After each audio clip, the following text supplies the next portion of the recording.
Hello, everyone. What's going on? Bryce Gelman here. Talking Knicks. We're back. We are officially back. Training camp is back. Mike Brown has spoken. Very excited to get into that. There are a lot of interesting nuggets within what Mike Brown had to say that I'm going to address, and some of them about Josh Hart, who you can imagine, you understand, is not my favorite player on the team. And that is going to be what makes or breaks this season, in my opinion, for the Knicks. I believe he's that important for them. And it also will dictate my mood throughout the entire season. So we're going to get into that.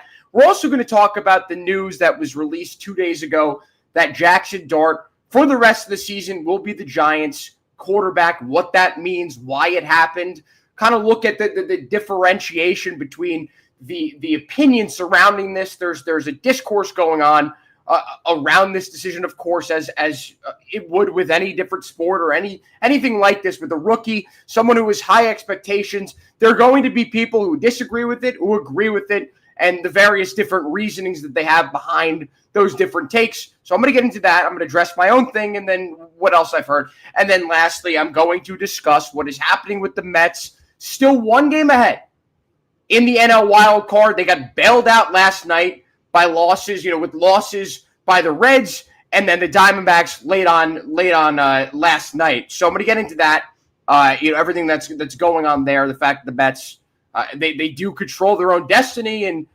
whether or not they capitalize that is obviously up in the air, but I'm going to talk about that. But let's start here with Knicks stuff. Mike Brown spoke. He spoke, I believe it was yesterday, and he covered a multitude of different topics, some that I expected, some that I didn't.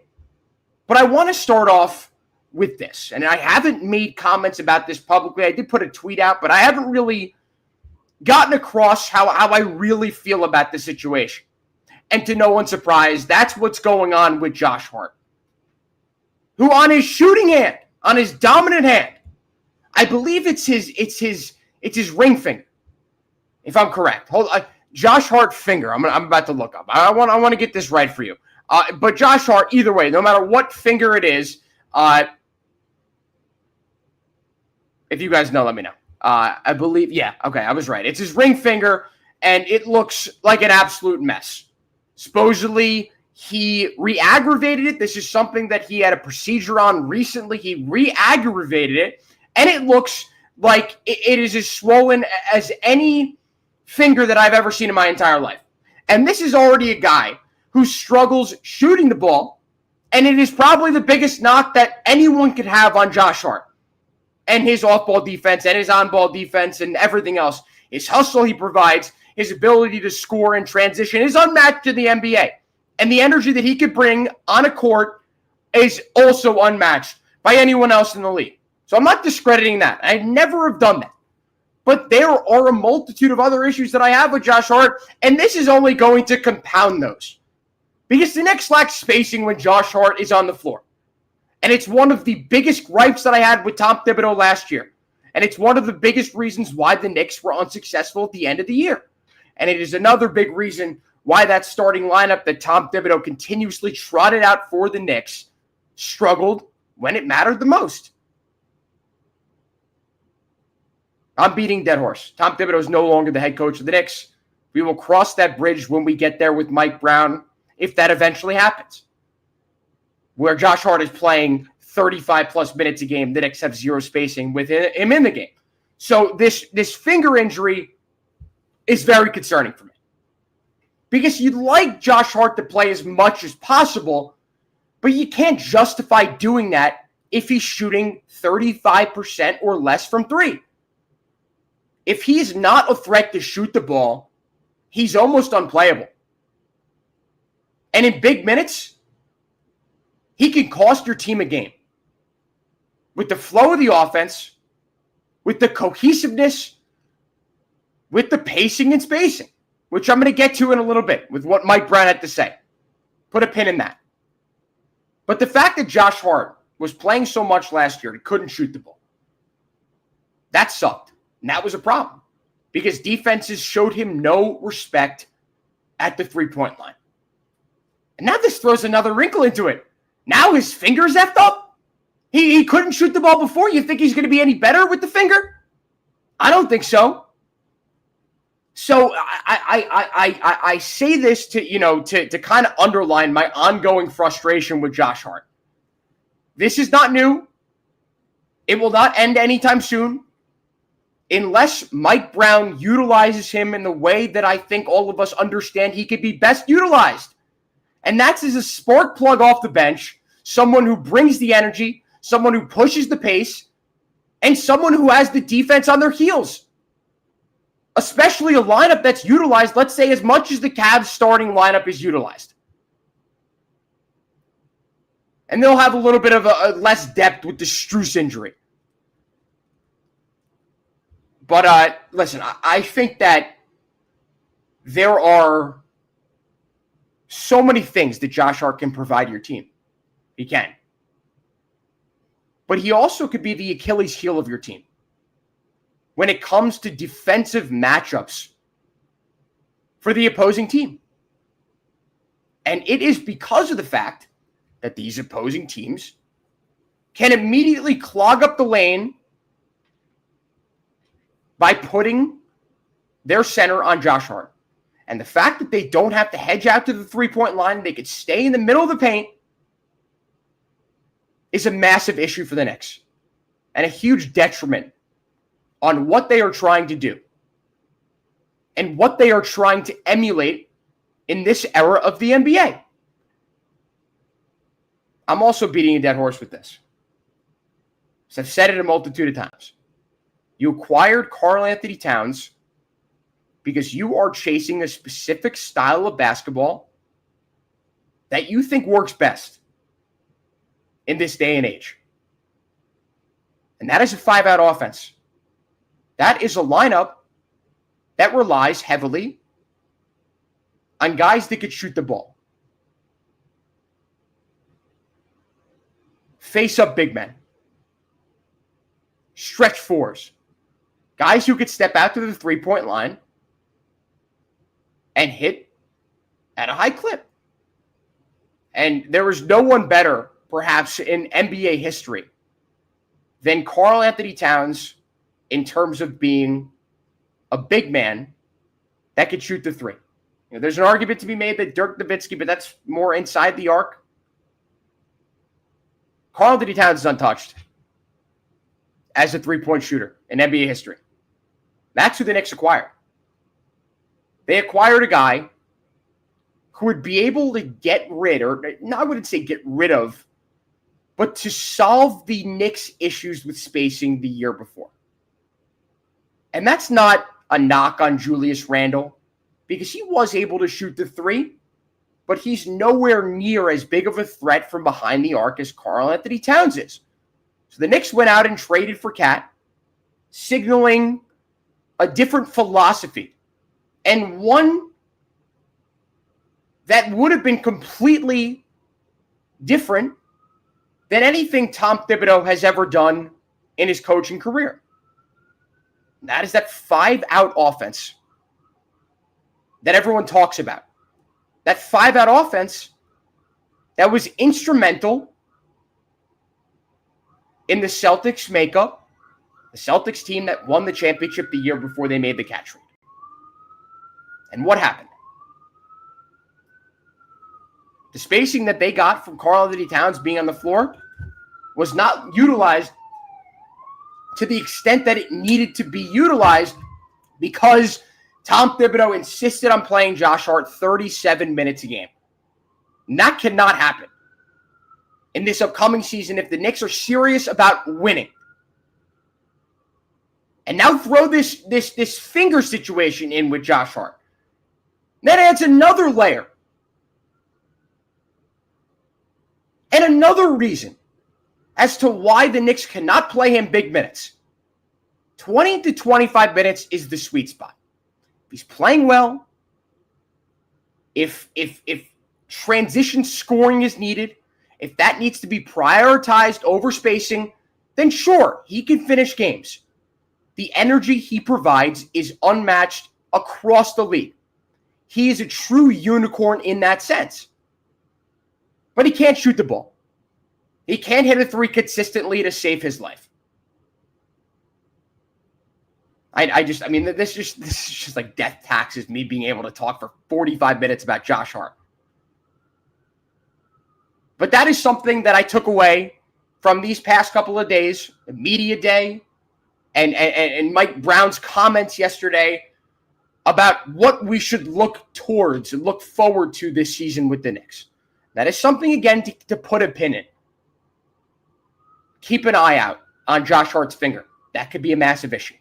But I want to get into some other stuff that Mike Brown said, specifically about one thing. And it kind of ties into what I've been discussing with Josh Hart. And that's the idea of the pace and space offense, the 5-out offense. Mike Brown in his press conference, his comments. He got questions, like it kind of is a press conference. But he discussed the idea of the pace and space. And he discussed the idea that the Knicks need some work on implementing this system. And he says he wants everyone to play conceptually on the same page. The pacing, the spacing, the paint touches, the quick decisions, the ball reversals.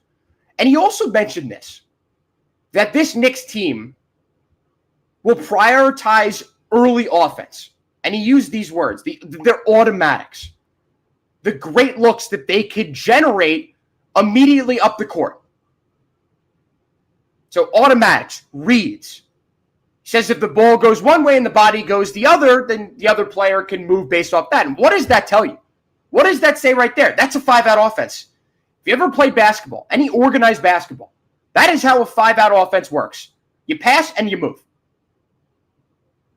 You run into the paint, you cut back out to the corner, the guy who was at the corner rotates up to the wing, and so on. That's a 5-out offense.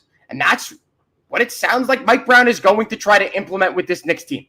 And the offensive system and the offensive scheme that is going to help the Knicks be as successful as they possibly can. And it is the offensive system that will bring them their first championship in 52 years. You can mark my words on that. Every team in the league tries to steal what works.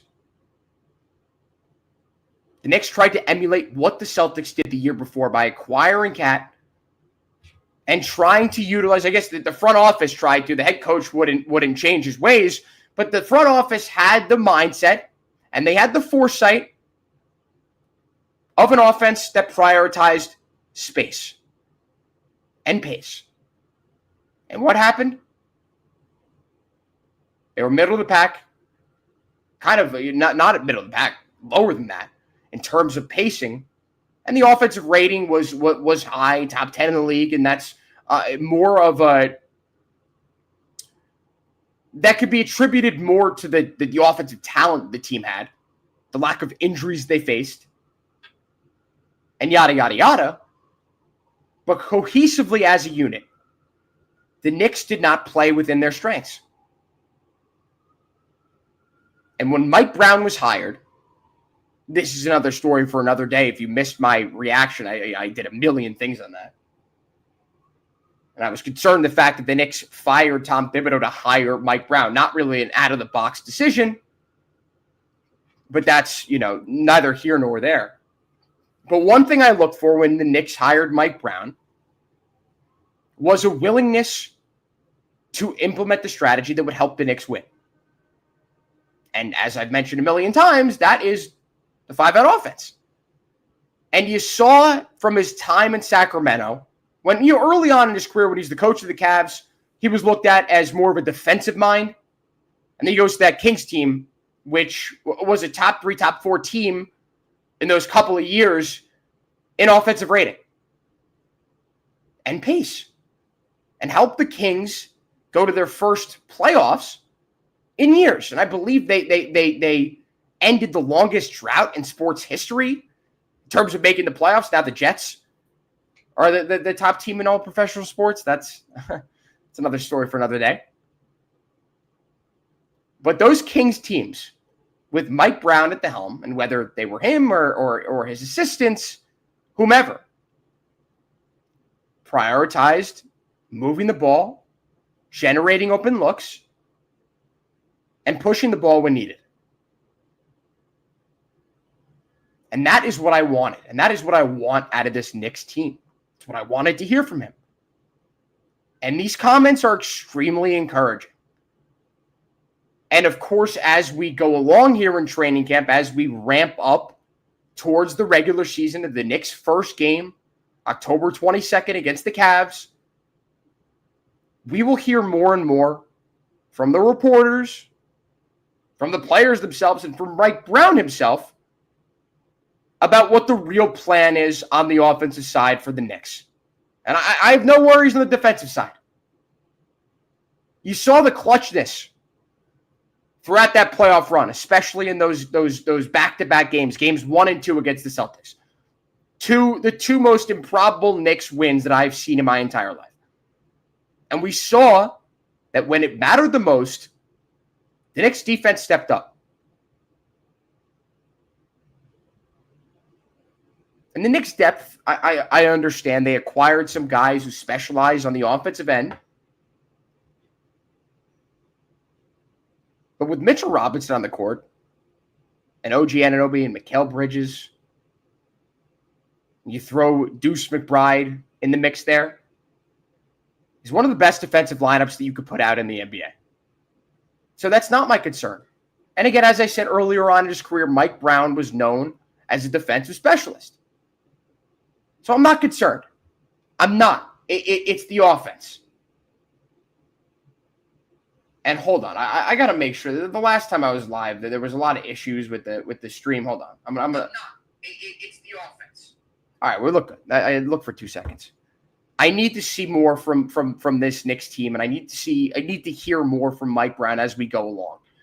And then one other thing I wanted to touch on, and this encapsulates every single thing that I've said thus far. And if you're just joining me now, I'm Bryce Gelman. Or I just started to talk about the Knicks, getting some thoughts in as we roll along and get closer and closer. About 4 weeks away to the NBA regular season. The offseason always flies by. I'm excited. This is probably the most hyped up, high expectation Knicks season ever. Even more so than last year, especially after they came within 2 games of making the NBA Finals. So that's what I'm starting off with here. I'm going to get into the Jaxson Dart situation and then the Mets playoff hopes. But I just wanted to end this whole conversation about the Knicks right here. And again, it encapsulates everything I've been saying.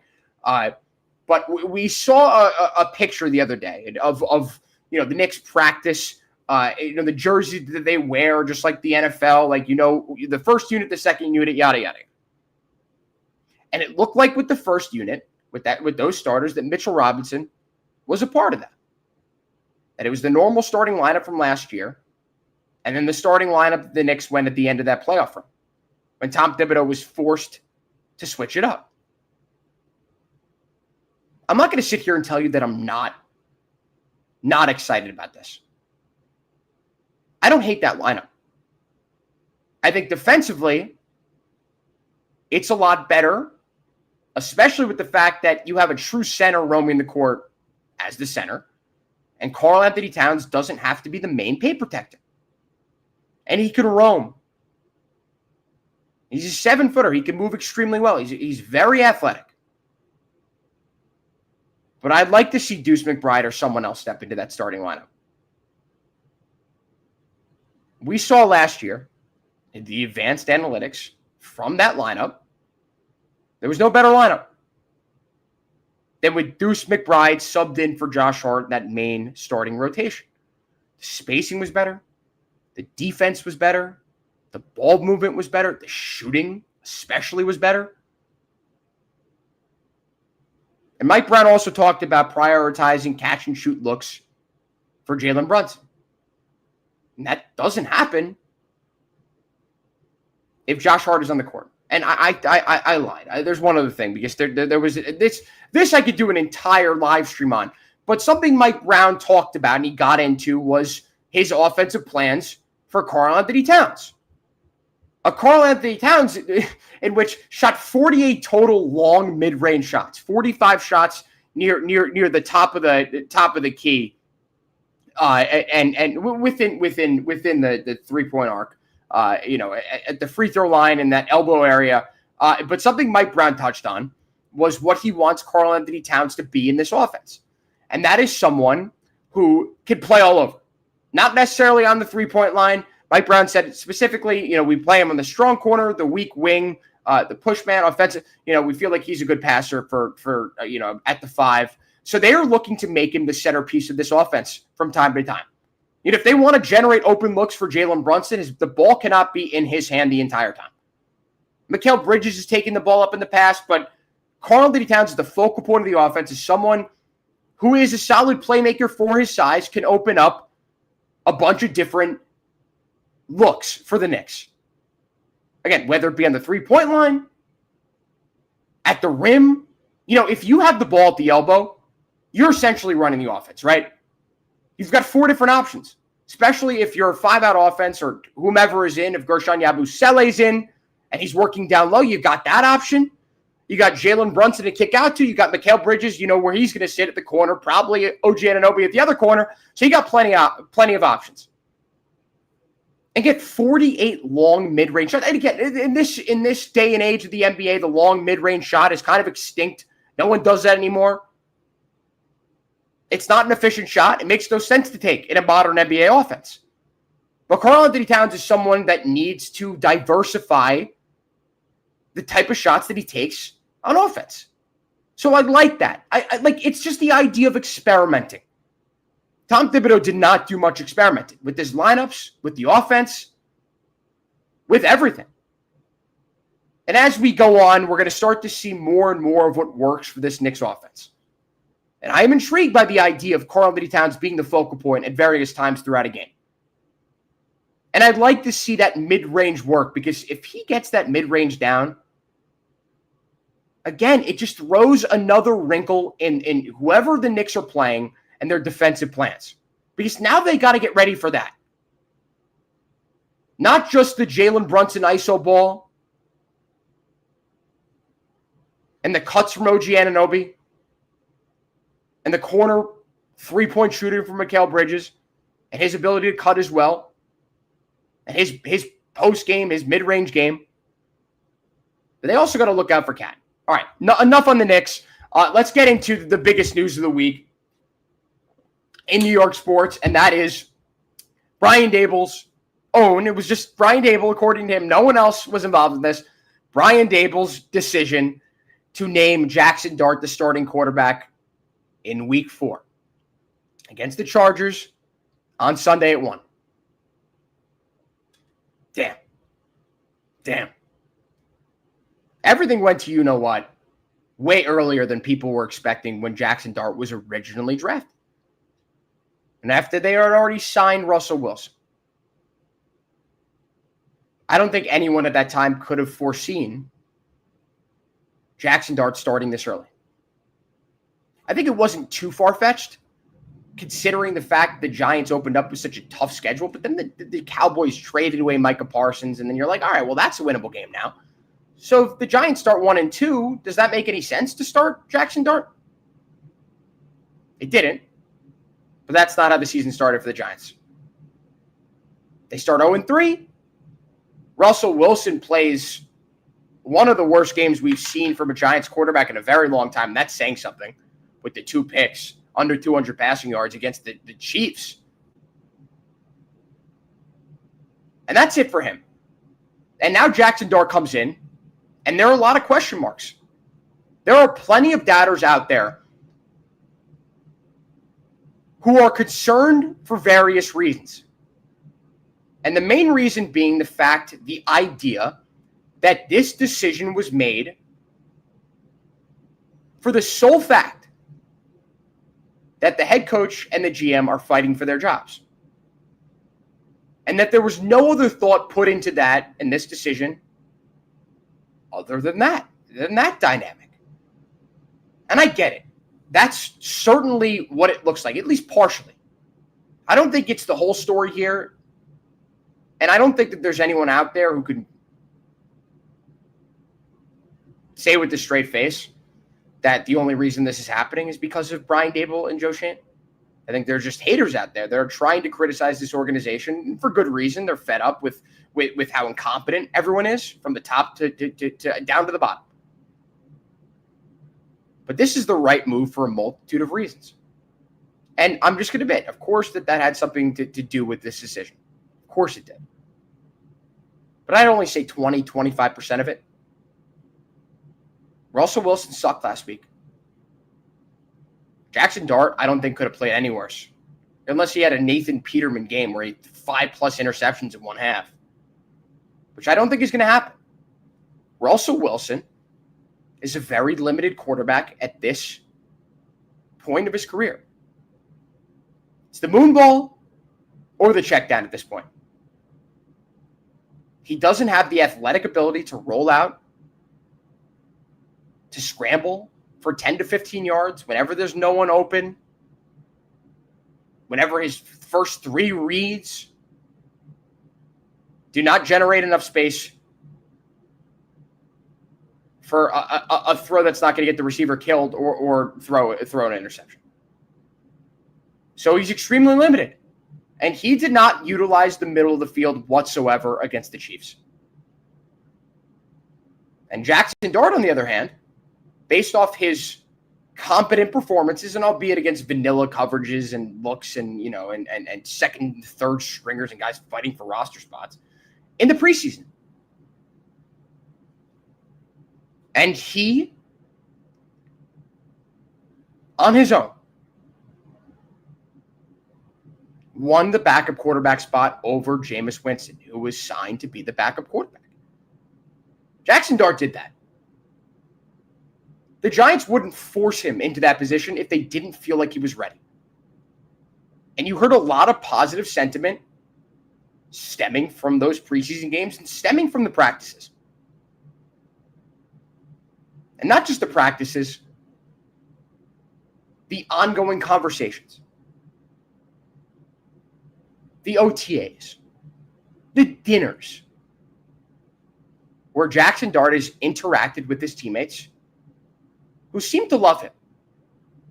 And there is a certain aura to Jaxson Dart that gives me more confidence than I would have if he didn't have it. Like a guy like Daniel Jones, a guy who doesn't seem like he's built for the big spotlight, someone who clearly did not thrive in New York for a multitude of reasons.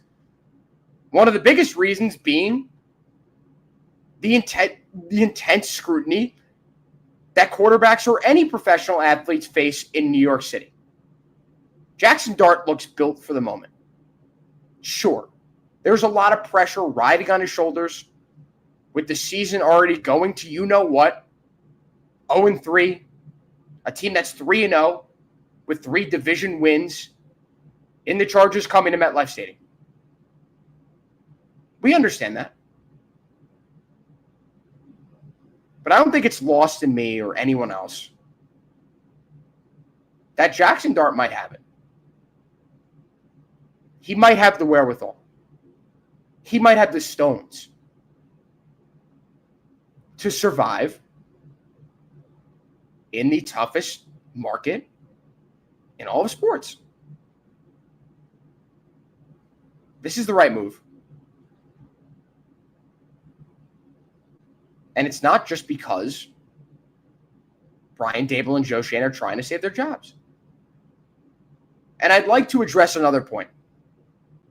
Another concern amongst a variety of Giants fans, the fact that starting him against the Chargers, a team that ranks, top 2 in yards per pass allowed, number 1 team in the NFL in terms of opponents' red zone scoring percentage. The Giants are also at the bottom there themselves on offense. So that'll be fun. But a team in which could destroy the confidence of Jaxson Dart. And that is the main concern. Like, why not wait a week until the Saints and their terrible defense? Because it doesn't matter. It doesn't matter when he starts. It doesn't matter what happens to him against the Chargers. And there are people out there that are saying him starting 1 week earlier is going to derail his season and stunt his growth and development. That is completely asinine. Like, that is an insane thing to say. And there's no way these people actually believe this. They're talking with their hearts, not their heads. And again, I don't blame them. I don't. People are frustrated. They're upset with how bad this organization has been over the last 10 years, besides that 1 year in 2022. And they want change. And they want heads to roll. And I empathize with that. I understand the frustration. But I try, and it's tough at times, to not be subjective about this. And of course, there's some subjective things, but you try to be as objective as possible. Look at the stats. Watch the games. Listen to what other people say about that same team and hear both sides out. And come up with your own conclusions. And that part is subjective. But looking at the facts, looking at how other players feel about Jaxson Dart, that is how you're really objective as a sports fan. And I don't ask you to be like that. That is my, that's on my own. That's I do this on my own volition.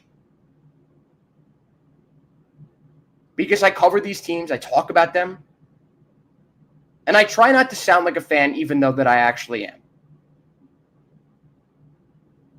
And as a fan, of course I'm excited to see Jaxson Dart. And of course I'm fed up with how incompetent this franchise has been for a very long time. Throughout the majority of my adult life. But at the same time, I'm not looking at everything through a lens of cynicism, through a lens of pessimism. And I can be very pessimistic at times. But it's hard for me to sit here and tell you that I don't think it is going to work out just because that's how things have gone. And again, I'll say it a million times. I'll continue to sound like a broken record here. You are entitled to feel this way. You are entitled to automatically assume that the worst will happen. That's a valid thought. It's a valid feeling. And I will never discredit anyone who feels that way. I will discredit people, though, who come up with asinine takes, like one I just mentioned, that the Giants are going to derail Jaxson Dart's career by playing him slightly earlier than they want him to be played. The Giants have nothing to lose. As I said, Jaxson Dart could not play any worse than Russell Wilson did last week against the Chiefs. Literally any worse. The fact that Malik Nabers had one target through the third quarter, you got a top 3 receiver in the NFL. You're barely getting him the ball. And there was the excuse that Spagnuolo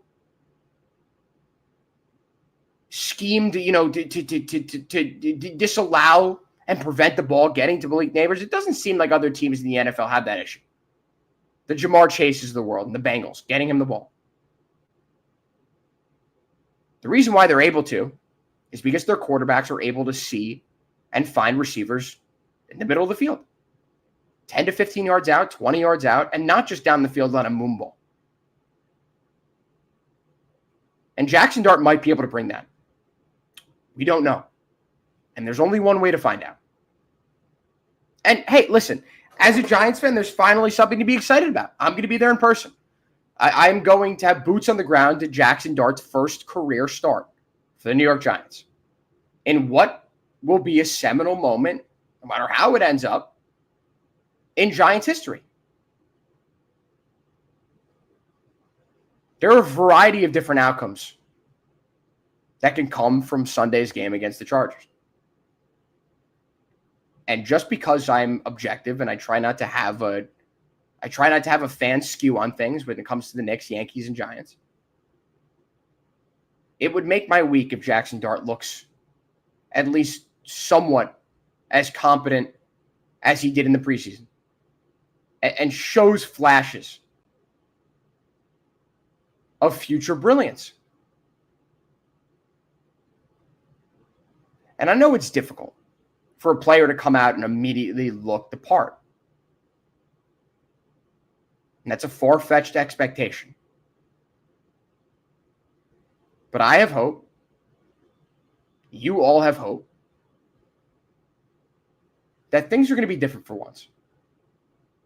And I'm very intrigued. I am very intrigued. If you want to hear my full thoughts on Jaxson Dart and all the Giants stuff, if you don't know, I host a podcast with WFAN, Sean Morash, called One Giant Step. You can check that out wherever you get your podcasts or on the WFAN YouTube. Sean actually announced today that he's going to be the new co-host for Talking Giants. Big deal. John Boy Media with Justin Pennick. Very, very excited for Sean. It's a huge gig for him. Huge platform. But we will still be doing our own thing here. One Giant Step is still Sean's podcast. That's his. And we appreciate any support, appreciate downloads. Follow us on wherever you get your podcast. It helps with our download numbers. And it will help us a lot in the long run. If you like what I have to say, if you like Sean from Evan and Tiki, I certainly encourage you to check out our podcast. So last but not least, I wanted to discuss this, not necessarily at true length.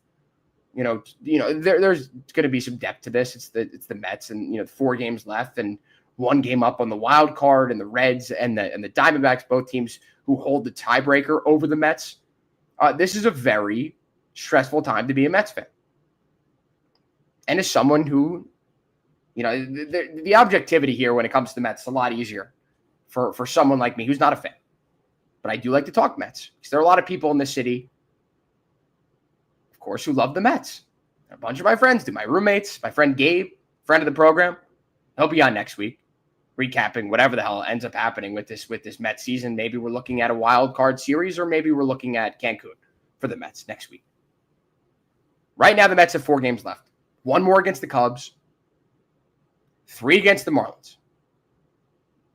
And the Diamondbacks and the Reds are not doing themselves any favors right now. The Reds have now lost 2 in a row. The Diamondbacks blew 2 golden opportunities to win against the Dodgers last night. With multiple men on and less than 2 outs in extra innings, the Diamondbacks were unable to capitalize. And Dodgers won the game. So instead of the Mets being in an even more desperate position, they're still 1 game up with 4 games left. They control their destiny again. They went out. There's nothing the Diamondbacks or the Reds can do. The Mets, there's a huge wrinkle in all this. Their pitching is terrible.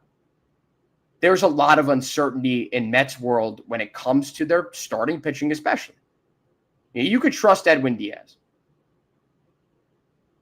Outside that, I really don't know who else you could trust. Ryan Helsley, whatever happened there, he's been atrocious. Clay Holmes back in the bullpen. Maybe he'll return to form like he did with the Yankees. Highly doubt it. Speaking from experience, Troy Mania is now in the play. He pitched last night, and now he's set to pitch. He's set to start, I believe it's Monday's game. I think maybe Sunday. I don't know how that makes any sense, but when you're a team that does not have any good starting pitching, you're kind of forced into making decisions like that. So I look at that, and I look at, the lack of urgency from this team. Over the last 7 games, you got your Sotos, you got your Alonsos, you got your Lindors playing up to their expectations. And how they need to play if the Mets want to be successful. The rest of the team is not stepping up to the plate here. The pitching has been brutal. The rest of the players, besides Alvarez, have been brutal as well. Mark Vientos went back to whatever place he was earlier on the season when he was atrocious. He had a good stretch, and now he's back to being one of the worst players in MLB. I believe he has under 500 OPS for the last 7 games. What the hell do they do now? Win. That's it. That's all you can ask for. And we know in MLB more than any other sport, any other league, shit happens. If you make the playoffs, anything can happen. No one was expecting a Diamondbacks-Rangers World Series 2 years ago. But guess what? It happened.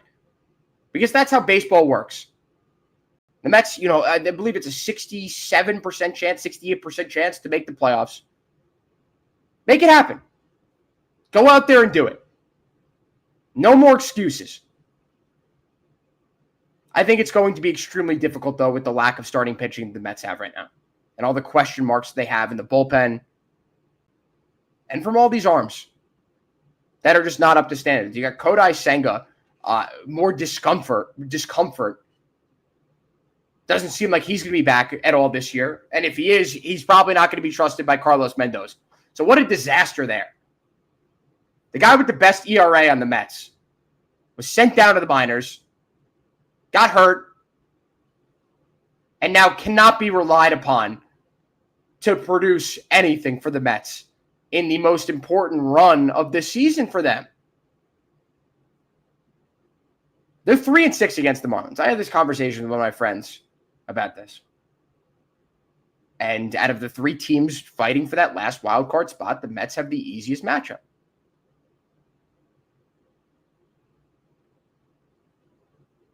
I believe the other two teams are playing the Mariners and the Padres. The Mets are playing the Marlins. The Mets are 3-6 against the Marlins this year. Mets play worse against worse teams. They play down to their competition. So I have my doubts. But I do believe the Mets are going to make it. And I do believe they're going to turn things around in the playoffs. That's my prediction. I predicted them to get Soto. I kind of predicted their magical run last year. You can call me Nostradamus at this point if this works out. But let's see. It's a very stressful time in Mets world. My roommates are going to be losing their minds tonight. Every other Mets fan I know, it's glad I'm not in that position. The Yankees just clinched. I'm gonna cross that bridge when I get there. More Yankee stuff probably this weekend or Monday, Tuesday, depending on what happens here with the Blue Jays. The Yankees are tied for first place. The Blue Jays have the tiebreaker over the Yankees, and they're coming out with an opener and a bullpen day today against the Red Sox. I cannot comprehend that decision from the Blue Jays. Seems like they don't want to win the division, but this is a massive moment for the Yankees to earn that bye and to win the division. A bye that I kind of don't want, and that's a hot take right there. I don't want Judge to completely forget how to hit again. Maybe that wouldn't change. They're in the wild card versus not. They were in the wild card in 2018, and Judge had by far his best postseason ever. Albeit a smaller sample size, they were destroyed by the Red Sox. Casey, I'll throw this up right now. You saw Mitch in the airport this weekend. He looks great and is moving well. And Mitch actually spoke today and said, listen, I'm going to give it my all when I get on the court. Like, there's no one more likable on the Knicks, besides your top guys, than Mitchell Robinson. He goes out and does whatever he needs to do. He's not frustrated by his lack of involvement on the offensive side. He's not frustrated by, at times, his lack of playing time. Be more like Mitch, NBA players. So, yeah, Yankees postseason run is inching ever so closer. Mets locked into this wild card battle. Hopefully they make it. I'm not a Mets fan. I'm honestly rooting for them to lose. So I could not care less about the Mets anymore if they got Soto. But, as a New York sports fan, it's better when these teams are competitive. Just look at New York. Look at New York football. Whatever happened there. What a mess. All right, everyone. That'll do it for today. I'm glad I got all my thoughts in about the Knicks, the Giants, and the Mets. If you missed any of that, you could scroll back. I did about the first 20, 25 minutes on the Knicks, then the next 10 to 15 minutes on the Giants, then the last 5 or 10 minutes on the Mets. So check that out if you missed any of that. Content, is going to start ramping up. So you want to follow me. You want to follow One Giant Step, the podcast that I host with Sean Morash of WFAN. You're going to want to check out all my socials because more and more content will be flowing in. I'm hyped for this Giants. I'm hyped for Jaxson Dart with the Giants, but I'm more hyped for this Knicks season. Highest expectations that I've ever seen in my entire life. And I think the Knicks' best chance to win it all since 1972-73. That's saying a lot.